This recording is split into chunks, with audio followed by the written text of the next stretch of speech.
They laughed the moment she stepped down from the wagon. Not soft laughter, not polite smiles. Real laughter, sharp and careless, cutting through the mountain air like a blade.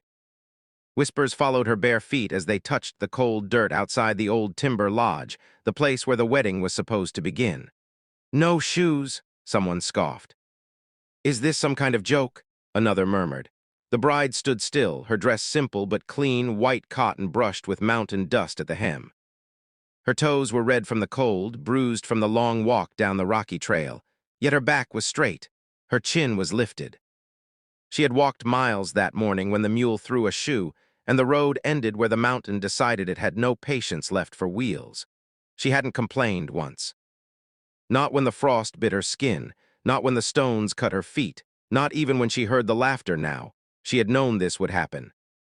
Women in polished boots and silk ribbons stared at her as if poverty were contagious.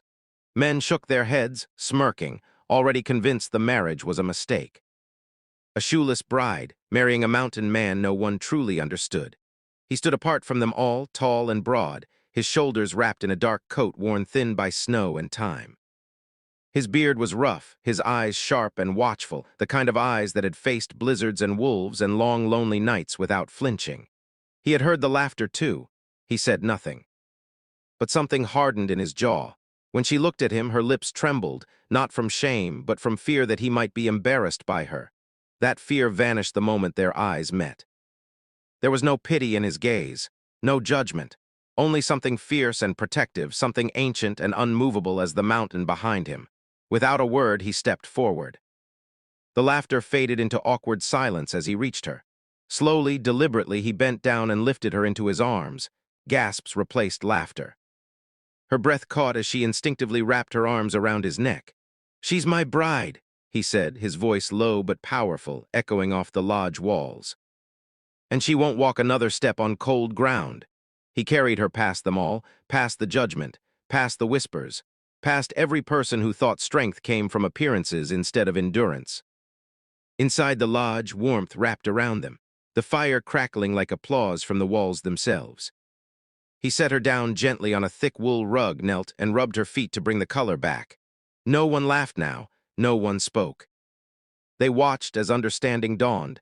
This was not a man ashamed of his bride. This was a man who would carry her through storms. And she knew in that moment that whatever life lay ahead in the mountains, hunger, cold, hardship, she would never face it alone. The wedding went on, quieter than planned. Stripped of mockery and replaced by something heavier, respect. The vows were simple, no flowery promises, just truth. He promised shelter, loyalty, and protection. She promised courage, partnership, and love that would not break when winter came. When they said, "I do," the mountain wind howled outside as if bearing witness.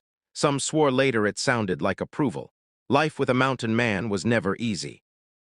The cabin sat far from town, perched where the earth fell away into pine-covered valleys. Winters were brutal. Food was earned, not bought, yet every night he made sure her feet were warm. Every morning she met the day without complaint. She learned the land, learned the rifle, learned that love was not softness, it was survival together. The townspeople watched from a distance as rumors changed tone.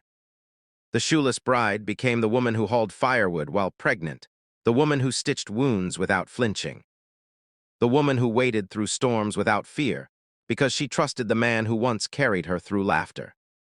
Years later, when newcomers asked about the wedding, the story spread like legend.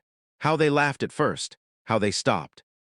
How a mountain man showed them what dignity looked like when he lifted his bride and carried her inside. And how that same woman stood beside him through every trial afterward, barefoot no longer, but unbreakable.